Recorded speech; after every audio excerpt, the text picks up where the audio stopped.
Europe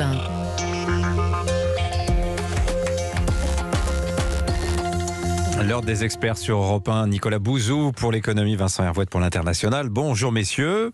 Bonjour Dimitri. Bonjour Dimitri. Nicolas, vous allez nous raconter dans un instant pourquoi c'est bon de faire du sport. Il y a un enjeu économique derrière. Mais d'abord avec vous Vincent, direction l'Espagne où la guerre est ouverte à droite entre la direction du parti et l'étoile montante, la présidente de la région de Madrid. Ça tombe au pire moment, à l'heure où le PP, le Parti populaire, doit choisir s'il doit s'allier ou non avec la droite populiste pour gouverner la plus grande région du royaume.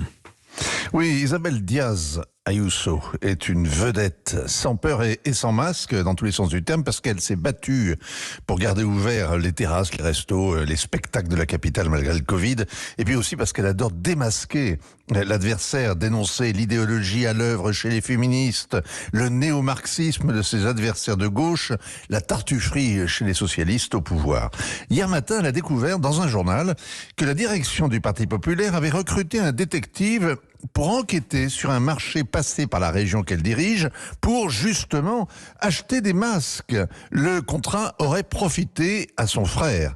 Dans une vie antérieure, la présidente Díaz a été responsable de la communication chargée des chiens et des animaux domestiques. Elle en a gardé le mordant.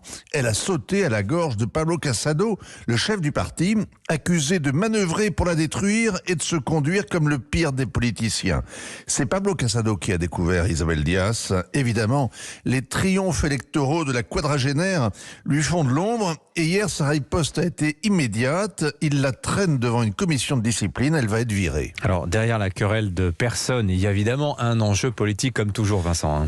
Oui, le règlement de compte éclate alors que sonne l'heure de vérité pour la droite espagnole. Pendant 40 ans, le Parti populaire a été le grand parti de gouvernement au sein duquel plusieurs tendances cohabitaient. Il s'est tellement recentré qu'il semble interchangeable parfois avec son pendant à gauche, le PSOE.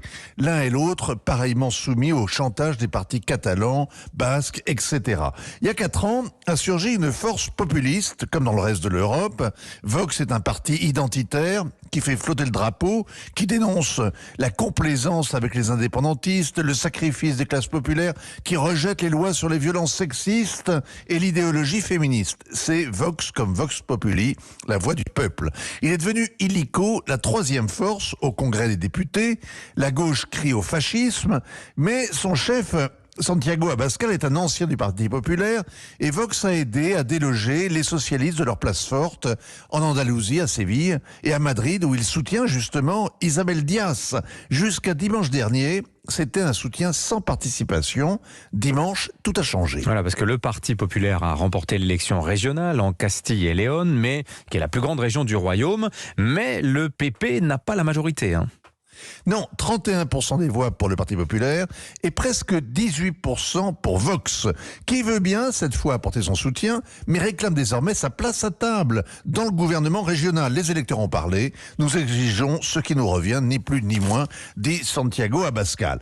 Bref, le Parti populaire est devant un choix cornélien. Faire de la place à son rival de droite, au risque de le renforcer, et les sondages leur annoncent d'ailleurs à tous les deux une majorité absolue aux prochaines législatives, ou bien alors écouter la gauche qui dénonce le retour du franquisme. Les socialistes proposent même de s'abstenir pour laisser gouverner en Castille une droite minoritaire. Pour l'instant, au lieu de trancher dans le vif, le Parti populaire a trouvé un dérivatif, couper le cou de la belle Isabelle. Voilà, il n'y a pas qu'en France qu'il y a de la recomposition politique dans l'air à droite. Merci beaucoup Vincent Hervouet.